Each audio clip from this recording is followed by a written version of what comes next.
Bismillah, Assalamualaikum warahmatullahi wabarakatuh. Salam sejahtera untuk kita semua. Adik-adikku sekalian, saya Andi Sudimas Sulaiman, Gubernur Sulawesi Selatan, mengucapkan selamat datang dalam program Smart School Dinas Pendidikan Provinsi Sulawesi Selatan. Hari ini adik-adik sekalian akan mengikuti pembelajaran hybrid dalam program Smart School. Aplikasi Smart School adalah sebuah pendekatan dengan tetap mengedepankan sebuah pendidikan dengan digital approaching, untuk kemudian mengedepankan kualitas dan mutu pendidikan yang diterima siswa secara seragam di seluruh wilayah Sulawesi Selatan, termasuk di pelosok-pelosok. Program ini bukan hanya memberikan kepada adik-adik sekalian pengalaman belajar yang baru, namun juga memberikan fasilitas kebutuhan dengan fitur bermanfaat seperti rekaman video pembelajaran yang dapat diulang, trik-trik penyelesaian soal, ujian-ujian, serta sarana konsultasi pembelajaran dari guru-guru terbaik di Sulawesi Selatan. Sering-sering mengakses aplikasi Smart School melalui gawai yang adik-adik sekalian miliki di setiap kesempatan yang dimiliki. Untuk seluruh adik-adikku sekalian yang saya cintai, saya banggakan, selamat belajar dan semoga ilmu yang didapatkan bermanfaat untuk menambah pengetahuan pendidikan adik-adik sekalian. Salam kita pada salama. Assalamualaikum warahmatullahi wabarakatuh. Salam sejahtera untuk kita semua.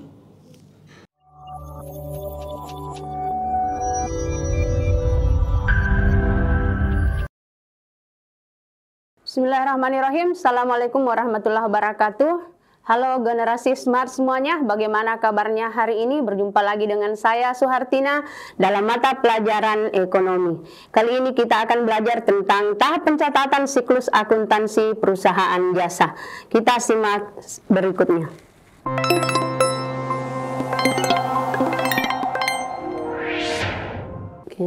Tahap pencatatan siklus akuntansi perusahaan jasa ini hanya mereview saja kembali, mengulang materi dari pertemuan-pertemuan sebelumnya tentang siklus akuntansi. Jadi siklus akuntansi itu ada beberapa tahapan. Jadi yang pertama adalah tahapan pencatatan, kemudian ada tahapan pengiktisaran, dan ada tahapan pelaporan dan tahapan penutupan. Nah, untuk pertemuan kali ini kita akan belajar tentang tahap pencatatan siklus akuntansi perusahaan jasa. Siklus akuntansi perusahaan jasa di mana terdiri dari 4 tahapan ini. Ya. Tahap pencatatan itu terdiri dari bukti transaksi, kemudian ada pencatatan ke dalam jurnal umum, dan ada menggolongkan ke dalam buku besar. Kemudian yang kedua, tahap pengiktisaran. Nah, tahap pengiktisaran ini terdiri dari menyusun neraca saldo, kemudian menyusun jurnal penyesuaian, dan menyusun kertas kerja. Selanjutnya tahap laporan, di mana di tahap laporan ini ada menyusun laporan laba rugi, menyusun laporan perubahan modal, dan menyusun laporan neraca. Dan yang terakhir adalah tahap penutupan, yaitu ada menyusun jurnal penutup, kemudian neraca saldo setelah penutupan, dan menyusun jurnal pembalik. Nah, pada kali ini kita akan membahas tentang pencatatan transaksi perusahaan jasa. Ya, di tahap pencatatan tadi sudah saya sampaikan ada 3, yaitu bukti transaksi, ada pencatatan jurnal umum, dan buku besar. Nah, apa itu bukti transaksi? Ya, bukti transaksi adalah bukti yang tertulis mencatat atau merekap seluruh kegiatan transaksi yang terjadi pada suatu perusahaan atau sebuah bisnis. Jadi bukti transaksi ini adalah suatu bukti yang menjadi dasar untuk kita melakukan pencatatan. Nah, ini beberapa contoh bukti transaksi pada perusahaan jasa.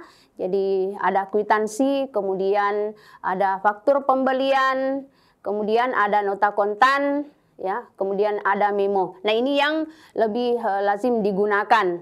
Namun bukti transaksi itu bukan hanya ini, jadi ada juga namanya nota debit, nota kredit, tetapi itu berlaku di perusahaan dagang. Bukti transaksi inilah yang akan kita gunakan nanti dalam mencatat jurnal umum. Nah, apa itu jurnal umum? Jurnal umum biasa juga disebut dengan general jurnal, di mana jurnal umum ini adalah formulir tempat mencatat seluruh transaksi perusahaan yang dilakukan secara kronologis dengan menunjukkan rekening yang didebit dan dikredit beserta jumlahnya. Jadi harus secara berurutan, secara kronologis. Kemudian bentuk-bentuk jurnal umum, bentuknya jurnal umum seperti yang ada di gambar ini. Ada kolom tanggal, kemudian ada kolom keterangan, ada kolom referensi, ada kolom debit dan kolom kredit. Masing-masing kolom ini memiliki fungsi di mana kolom tanggal ini diisi dengan tanggal transaksi, tanggal kejadiannya. Kemudian keterangannya akun apa yang dipengaruhi dari transaksi itu. Kemudian kolom referensi ini akan diisi nanti setelah kita posting ke buku besar. Dan kolom debit dituliskan angka atau nilai dari transaksi tersebut. Dan kredit juga seperti itu. Ya. Selanjutnya ada tertulis halaman. Jadi halaman itu ditulis misalnya hanya satu halaman jurnal umum itu, maka kita tuliskan di situ satu. Kalau lebih dari satu halaman, maka halaman berikutnya itu kita tuliskan 2. Ya, seperti ini. Oke. Langsung saja kita masuk contoh soal. Sebenarnya ini sudah kita pelajari sebelumnya. Nah, hanya mengingatkan saja. Jadi transaksi 1 misalnya pada tanggal 2 Januari 2021, Nona Melani mendirikan salon kecantikan Berkah. Sebagai modal awal, di store-nya uang tunai sebesar 20 juta rupiah dan peralatan salon sebesar 45 juta. Nah, untuk mencatat transaksi ini, maka jurnal yang kita gunakan seperti ini. Ya, ada tanggalnya 2021. Jadi untuk menulis tanggal itu kita tuliskan tahunnya dulu, kemudian bulan, setelah di sampingnya di kolom kecilnya itu kita tuliskan tanggal berapa. Kemudian keterangannya kita tuliskan nama akun yang bersangkutan yang sesuai dengan transaksi tersebut. Nah, karena di sini dia menyetorkan uang tunai, maka kita menggunakan akun kas. Kas ketika bertambah itu posisinya di debit, kemudian di setornya juga peralatan salon dan peralatan kalau bertambah juga di debit. Dan sebagai modal awal maka itu mempengaruhi modal dan modalnya bertambah di posisi kredit sebesar 65 juta. 65 jutanya itu dari nilai debitnya 20 juta ditambah 45 juta. Soal yang kedua, transaksi 2 ini pada tanggal 7 Januari 2021 dibeli perlengkapan sebesar 800.000, dicatat sebagai harta. Maka jurnal yang digunakan adalah perlengkapannya di debit, kemudian kasnya di kredit karena kasnya berkurang. Ya, kenapa dicatat perlengkapan? Karena sudah disampaikan di pencatatan di bukti transaksi bahwa perlengkapan yang dibeli itu dicatat sebagai harta. Selanjutnya, transaksi yang ketiga, pada tanggal 15 Januari telah diselesaikan rias pengantin, namun uangnya belum diterima sebesar 1 juta. Jadi kita sudah melakukan tugas memberikan jasa, tetapi uangnya belum kita terima, maka itu menjadi piutang. Ya, sehingga di sini kita tuliskan piutangnya debit 1 juta, kemudian pendapatan jasanya di kredit 1 juta. Nah, boleh ditambahkan keterangan bahwa itu adalah jasa rias pengantin. Mohon maaf ya, di situ bukan rental, di situ jasa rias pengantin. Kemudian transaksi berikutnya pada tanggal 21 Januari dibayar biaya telepon, air dan listrik sebesar 200.000. Ya. Nah, maka jurnal yang digunakan karena bebannya bertambah, ada beban telepon, air dan listrik bertambah, maka posisinya di debit. Itu sebesar 200.000 dan kasnya berkurang sebesar 200.000. Kemudian kalau kita rekap dari jurnal umum tadi, maka itu seperti ini. Ya, tanggal 2 itu kas peralatan salon pada modal Melani, di mana debitnya itu berjumlah 65 juta dan kreditnya juga berjumlah 65 juta. Kemudian tanggal 7 ada perlengkapan di debit 800.000 dan kasnya di kredit 800.000. Setelah itu transaksi yang ketiga tadi tanggal 15 itu piutang pada pendapatan jasa masing-masing 1 juta, sehingga jumlah dari jurnal umum ini di posisi debit itu 66.800.000 dan di posisi kredit 66.800.000. Ya, jadi generasi smart masih ingatkan bahwa kolom debit dan kolom kredit itu harus selalu seimbang. Ya, jadi itu kunci dari siklus akuntansi, bahwa posisi debit dan posisi kreditnya harus selalu seimbang. Nah, inilah pencatatan, tahap pencatatan untuk jurnal umum. Nah, setelah kita mencatat transaksi ke dalam jurnal umum, maka tahapan selanjutnya yang harus kita lakukan adalah memposting jurnal umum ini ke buku besar. Nah, kita lihat apa sih itu buku besar. Buku besar yang biasa dikenal dengan istilah General Ledger. Nah, buku besar adalah suatu kumpulan akun-akun yang digunakan untuk meringkas transaksi yang telah dicatat di dalam jurnal. Jadi, di dalam jurnal umum, kebetulan tadi hanya 3 transaksi saja. Itu biasanya dalam 1 bulan perusahaan-perusahaan itu memiliki banyak transaksi. Nah, supaya lebih memudahkan kita untuk menyusun nantinya laporan keuangan, maka harus digolongkan setiap akun-akun itu. Jadi akun yang sama kita satukan untuk mengetahui berapa saldo akhirnya. Nah, itulah gunanya pencatatan di buku besar ini. Untuk mengumpulkan semua akun-akun yang sejenis, kita satukan dan akan kita ketahui nanti berapa saldo akhir dari setiap akun. Selanjutnya, ada beberapa bentuk dari buku besar ini. Ya, ada beberapa bentuk. Ada mulai dari 6 kolom. Ya. Sebelum ada 6 kolom, ada buku besar bentuk T. Ya, kenapa dikatakan bentuk T? Karena memang bentuknya seperti huruf T. Ya, bentuknya seperti huruf T. Nah, di sini kita akan menuliskan nama akun di posisi kiri, kemudian kita juga tuliskan kode akunnya.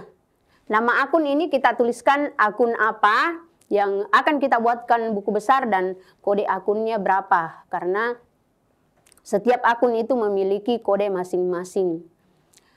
Untuk posisi kiri ini, itu akan kita isi nilai yang di debit.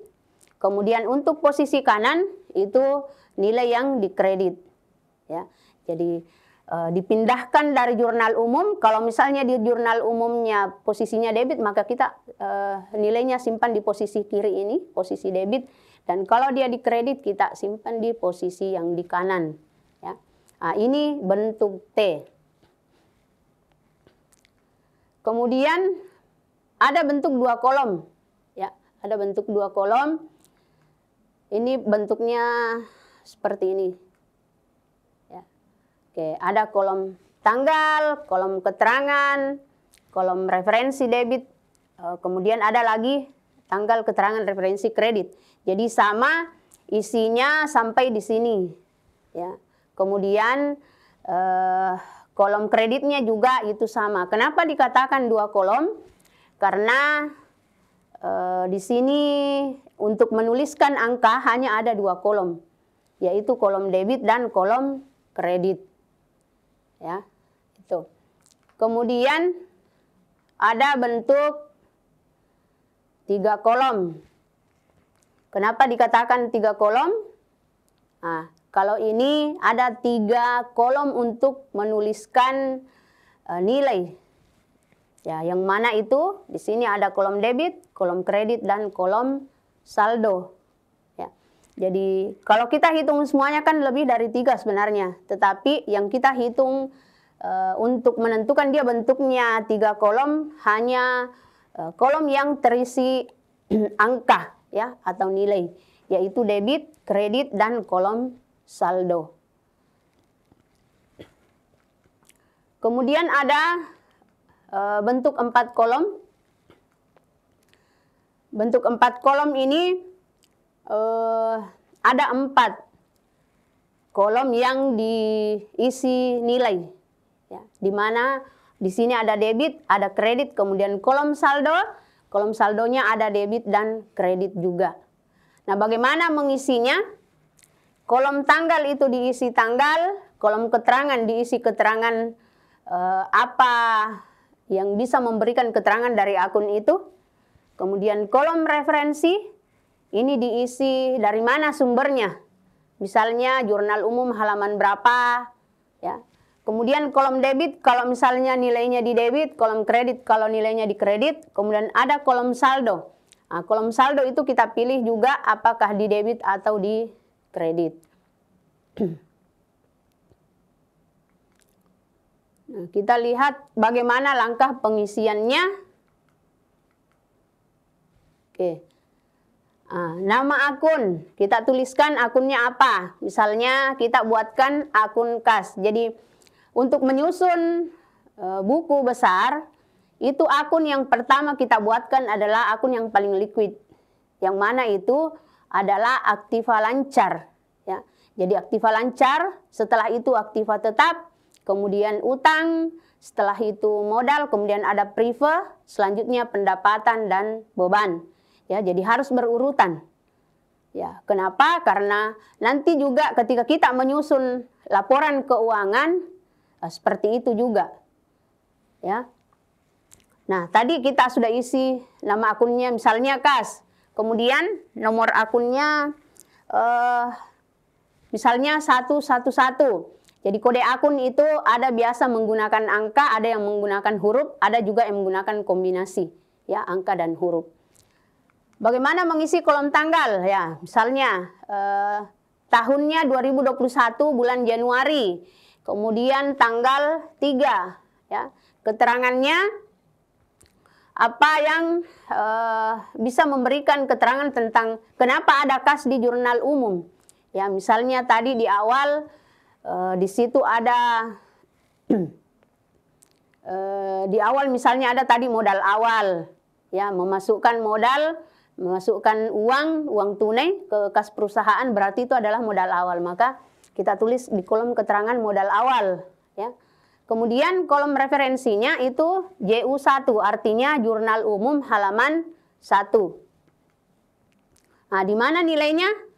Karena kas itu kalau bertambah, tadi di jurnal umum juga kasnya di debit, maka di sini kita debit.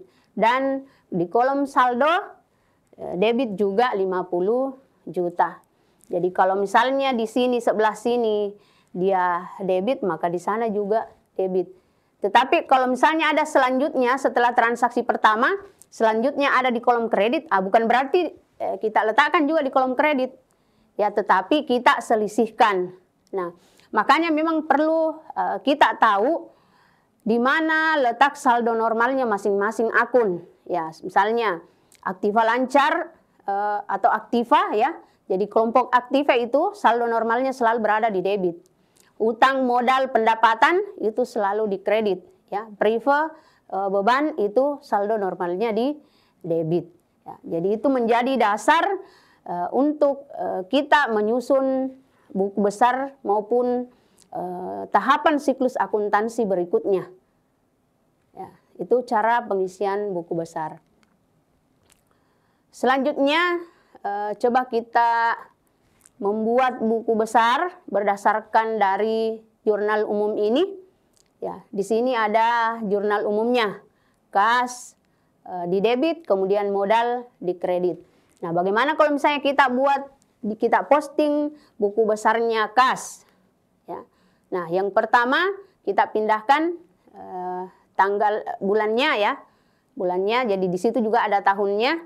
Kemudian tanggalnya kita pindahkan. Kemudian keterangannya, di situ bisa ditulis setor modal awal Tuan Adi. Ya, nah, bagaimana kalau misalnya di jurnal umum kita tidak menuliskan keterangan, ya, karena keterangan ini bukan keharusan, ya, bukan keharusan, hanya untuk memudahkan saja. Nah, ketika misalnya kita tidak membuatkan keterangan seperti itu, apa yang kita tuliskan di keterangan untuk buku besar ini? Ya, boleh modal awal saja, atau meskipun tidak dituliskan di situ, ya tulis di situ, di setor modal awal Tuan Adi misalnya, ya. Jadi kolom keterangan ini tidak mesti harus sama, ya, pasti, ya, tidak pasti, karena masing-masing kan kita memiliki persepsi yang berbeda. Artinya jurnal umum itu, dari jurnal umum itu kenapa misalnya ada kas, ya kenapa ada kas, sementara di sini dilihat modal, oh berarti di sini ada kas karena ada pemasukan modal ke kas perusahaan, ya sehingga muncullah opsi keterangan seperti ini, ya. Tuh. Kemudian kolom referensinya, ya karena di sana halaman 1, maka kita tulis di sini JU1. Kemudian nilai yang didebit, ya, nilai yang didebit 25 juta, kita pindahkan juga di kolom debit 25 juta. Kemudian saldonya, ini kita pindahkan ke saldo debit 25 juta. Ya, tuh. Kemudian di kolom referensi di jurnal umum tadi, itu kita isi nomor akunnya, ya di sana yang nomor akun 111. Selanjutnya akun modal, ya jadi caranya sama, ya tanggalnya tanggal 5, kemudian keterangannya juga di store modal, jadi keterangannya sama. Kemudian ini referensi juga halamannya JU1. Kemudian karena di situ nilainya kredit 25 juta, maka kita pindahkan juga di sini kredit 25 juta. Dan saldonya sebesar 25 juta. Ya, itu. Nah, bagaimana kalau misalnya ada tambahan berikutnya? Ya, seperti tadi yang saya jelaskan sebelumnya bahwa kalau misalnya di sini di kas ada kredit, maka bukan berarti saldonya juga dikredit, ya. Tetapi itu kita selisihkan. Ya, misalnya ada tanggal 6.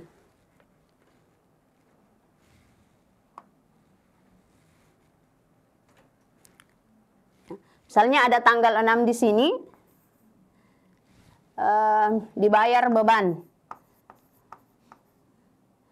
gaji, beban sewa misalnya. Di sini ternyata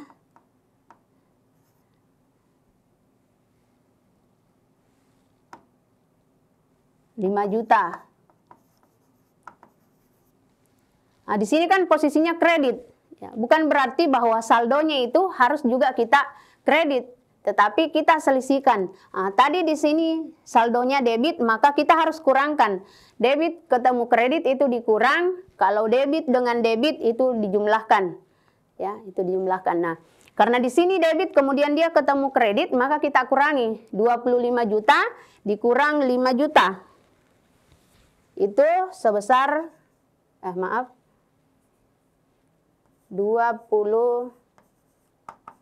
juta, ya. Jadi kita sejajarkan 25 kurang 5 juta itu ini saldonya di sini, ya 20 juta. Begitupun dengan modal jika nanti ada transaksi berikutnya. Kuncinya bahwa kalau debit ketemu debit itu dijumlahkan, kalau debit ketemu kredit itu diselisihkan. Jadi kalau dia tidak sama jenis, maka itu diselisihkan. Kalau dia sama jenisnya, maka kita jumlahkan. Ya. Jadi ini juga kolom referensinya kita tulis nomor akun, kode akun dari modal, ya 311. Kita lanjut saja ke soal-soal pilihan ganda. Ya. Nah, ini soal yang pertama. Silahkan generasi smart yang ada di sekolah bisa ikut berpartisipasi mengerjakan soal ini. Jadi diselesaikan pekerjaan jasa servis untuk langganan senilai 100.000 dengan pembayaran seminggu kemudian. Ya, maka jurnalnya adalah. Jadi di sini ada pilihan apakah jawabannya A, yaitu kasnya di debit sebesar 100.000, kemudian pendapatan usaha dikredit sebesar 100.000.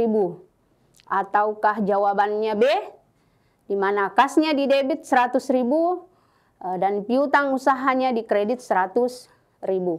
Ataukah jawabannya C, yaitu pendapatan servis di debit sebesar 100.000 dan piutang usaha dikredit sebesar 100.000. Ya, atau D, piutang usaha di debit 100.000, pendapatan servis dikredit 100.000. Ataukah E, piutang usaha di debit 100.000, dan kasnya dikredit 100.000. Nah, di sini setelah kita perhatikan bahwa pekerjaan jasa servis sudah dilakukan dengan pembayaran seminggu kemudian, artinya uangnya belum kita terima, ya, uangnya belum kita terima.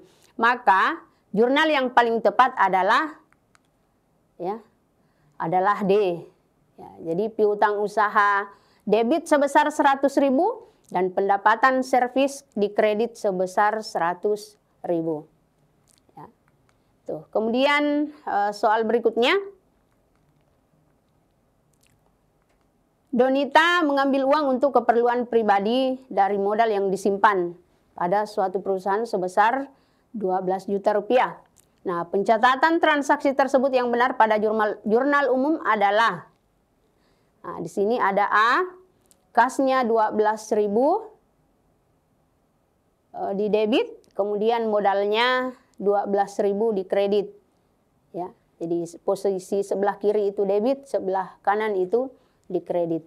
Kemudian B, modalnya di debit 12 juta dan kasnya di kredit 12 juta. Ataukah C, kasnya di debit 12 juta, kemudian prefer di kredit 12 juta. Dan yang D, prefernya di debit 12 juta dan kasnya di kredit 12 juta. Ataukah E, prefer di debit 12 juta dan modal di kredit 12 juta. Jadi di sini ada transaksinya mengambil uang untuk keperluan pribadi. Nah, kira-kira akun apa yang dipengaruhi dari transaksi ini? Ya, ketika mengambil uang berarti ada kas di dalamnya. Ya, apakah kasnya berkurang atau kasnya bertambah? Nah, ketika kasnya berkurang, maka posisinya di mana? Ketika kas bertambah, posisinya di mana? Ya. Kemudian untuk keperluan pribadi, ya, keperluan pribadi itu menggunakan akun prefer. Ya, nah, prefer ketika terjadi maka itu posisinya di debit karena prefer itu selalu bersaldo normal debit. Ya, nah kita lihat jawaban yang paling tepat. Oke, jadi yang ditunjuk di sini adalah D, yaitu prefernya di debit 12 juta dan kasnya di kredit 12 juta. Oke, baik generasi smart, kita lanjut ke soal berikutnya. Sebuah perusahaan menerima pendapatan setelah selesai melakukan pekerjaan jasa terhadap pelanggannya. Nah, pencatatan transaksi tersebut dalam jurnal umum yang benar adalah, jadi ini hanya memberikan suatu pernyataan. Ya, kira-kira kalau kita menerima pendapatan jasa, maka pencatatannya itu seperti apa? Apakah A-nya A, kasnya di kredit? Kemudian apakah B, pendapatan di kredit? Atau C, pendapatan di debit? Atau D, piutang di debit? Atau E, piutang di kredit? Oke, baik generasi smart, kita lihat jawaban yang paling tepat dari soal berikut. Oke, nah, jadi yang paling tepat adalah pendapatan di kredit. Kenapa pendapatan di kredit? Karena ini kan memang dia sudah menerima pendapatan jasa. Ya, jadi sudah menerima pendapatan jasa. Uangnya itu mempengaruhi kas, dan kas kalau bertambah itu posisinya di debit. Nah, sementara di pilihan A, kasnya itu di kredit. Dan pendapatan ketika bertambah itu posisinya di kredit. Ya, sehingga pilihan yang paling tepat adalah B. Oke, soal berikutnya ini tentang buku besar. Ya, dari jurnal umum di atas diposting ke buku besar yang tepat adalah, jadi di sini ada jurnal umum, ya, dan jurnal umum ini ada 3 transaksi, ya. Jadi di situ ada kas, ada modal Ahmad, kemudian ada beban sewa, ada perlengkapan dan ada utang. Nah, ini ada 5 pilihan dan ada 5 akun, ya. Jadi silahkan diposting. Kalau pilihannya A tadi utang, kalau diposting itu seperti apa? Kemudian B, kas, kalau diposting kasnya seperti apa? C, diposting modal, kemudian beban sewa dan perlengkapan. Ya, kira-kira yang diposting ini yang manakah yang paling tepat? Ya, apakah A untuk akun utang, ataukah akun kas, atau akun modal, atau akun beban sewa dan atau akun perlengkapan? Di akun utang di situ ada tanggal 6. Ya, ada tanggal 6. Jadi tanggal 6 ini tanggalnya sudah benar, kemudian semua tidak diisi ke kolom keterangan ya. Jadi langsung referensinya jurnal umum, kemudian utang di jurnal umum itu posisinya di kredit. Ya, di buku besarnya juga dia posisikan di kredit, tetapi saldonya dia letakkan di debit. Berarti untuk akun utang ini tidak tepat. Ya. Kemudian untuk kas ada 2 kali terjadi, yaitu tanggal 2. Tanggal 2 itu posisinya di debit, yaitu 5 juta. Sementara di sini postingannya dia posisinya di kredit, berarti kas juga tidak tepat. Kemudian kita lihat C, modal awal, modal Ahmad. Ya, di modal Ahmad di situ ada tanggal 2. Tanggal 2 modalnya itu ada di posisi kredit. Nah, di buku besar dia juga tuliskan di posisi kredit, kemudian di kolom saldonya dia juga posisikan di kredit. Berarti untuk akun modal Ahmad ini sudah tepat. Ya. Nah, pastinya beban sewa dan perlengkapan juga tidak tepat. Ya, karena hanya satu jawaban yang paling tepat. Kenapa beban sewa tidak tepat? Karena beban sewa itu di tanggal 4 dia posisinya di debit. Postingnya sudah benar, tetapi peletakan saldonya yang tidak tepat. Karena harusnya debit 3.600.000, maka saldo debit juga 3.600.000. Kemudian akun perlengkapan itu tanggal 6, harusnya posisinya di debit, tetapi di buku besar dia posisikan di kredit. Ya, jadi yang paling tepat adalah modal Ahmad. Selanjutnya, ini juga ada jurnal umum, kemudian mau diposting ke buku besar yang benar. Nah, di situ ada iklan dibayar di muka, kemudian ada kasnya. Nah, tadi kalau ya soal yang pertama tadi itu dia menyediakan kolom, kalau ini hanya menyediakan keterangan. Nah, kira-kira yang manakah yang paling benar? Apakah A, kasnya di debit 60.000 dengan kolom referensi itu 8? Kemudian iklan dibayar di muka di kredit 60.000. Oke.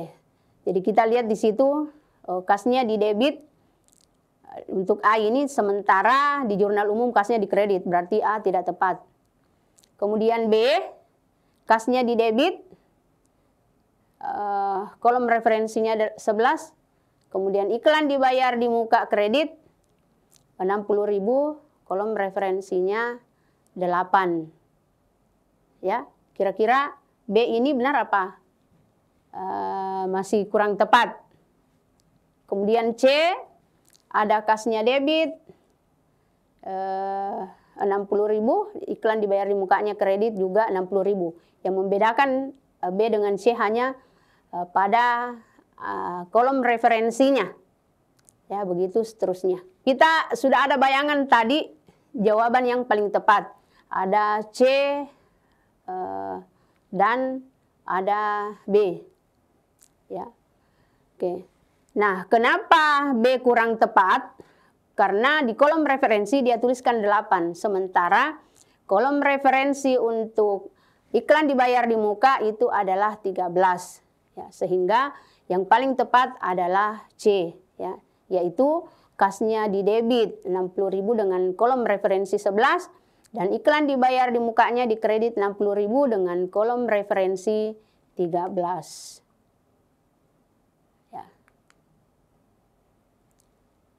Selanjutnya, perhatikan jurnal berikut. Di sini ada 3 akun.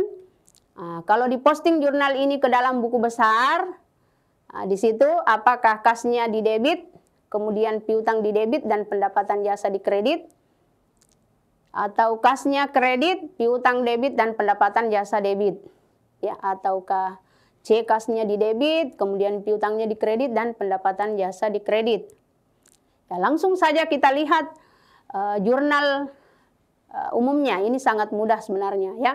Jadi di jurnal di situ kas dengan piutang itu posisinya di debit dan pendapatan jasanya posisinya di kredit. Maka yang paling tepat adalah ya, kita lihat pilihan A itu kasnya di debit, kemudian piutang di debit, dan pendapatan jasanya di kredit. Jadi yang paling tepat adalah A, ya. Yang paling tepat adalah A. Oke, generasi smart, itulah pengulangan materi kita tentang tahap pencatatan siklus akuntansi.